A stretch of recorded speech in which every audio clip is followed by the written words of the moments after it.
या प्रकरणात ट्विस्ट कधी आला सर, की सुरुवातीला असं वाटलं होतं की हे प्रकरण सत्ताधारी भारतीय जनता पार्टीला पूर्णतः शेकणार आणि याच्यामध्ये जे विरोधी पक्षाची जी भूमिका असते की सत्ताधारी पक्षाला डॅमेज करायचं आहे ती बऱ्यापैकी त्याच्यामध्ये यश मिळणार अशी स्थिती होती. पण नेमकं काय झालं की स्थायी समिती सभापतींनी इथे एक बॉम्ब टाकला. त्यांनी सांगितलं की ज्या मुद्द्याला धरून विरोधी पक्षाचे नगरसेवक हे राजकारण करू पाहता आहेत की या उपसूचनांवरती भारतीय जनता पार्टीच्या नगरसेवकांच्या स्वाक्षरी आहेत, तर ही अर्धसत्य आहे.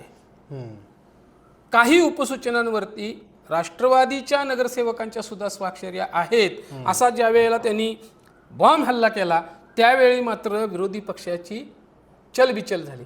विरोधी पक्षानं त्यानंतर एकही पत्रकार परिषद सर घेतलेली नाही, कारण त्यांच्या लक्षात आलं की जशा भाजपच्या नगरसेवकांच्या स्वाक्षरी आहेत तशाच राष्ट्रवादीच्या नगरसेवकांच्या सुद्धा त्याच्यावरती स्वाक्षरी आहेत. माझ्या माहितीप्रमाणे 2 उपसूचनांवरती राष्ट्रवादीच्या सूचक अनुमोदक अशा 4 स्वाक्षरी आहेत, ऑन रेकॉर्ड आहेत आणि त्यामुळं राष्ट्रवादी याच्यातून बॅकआउट होईल. बॅकआउट झाल्यामुळं मला वाटतं शिवसेनेच्या सुलभाताई ज्या आहेत त्या एकाकी पडल्या आणि त्यांनी हे प्रकरण सोडलं.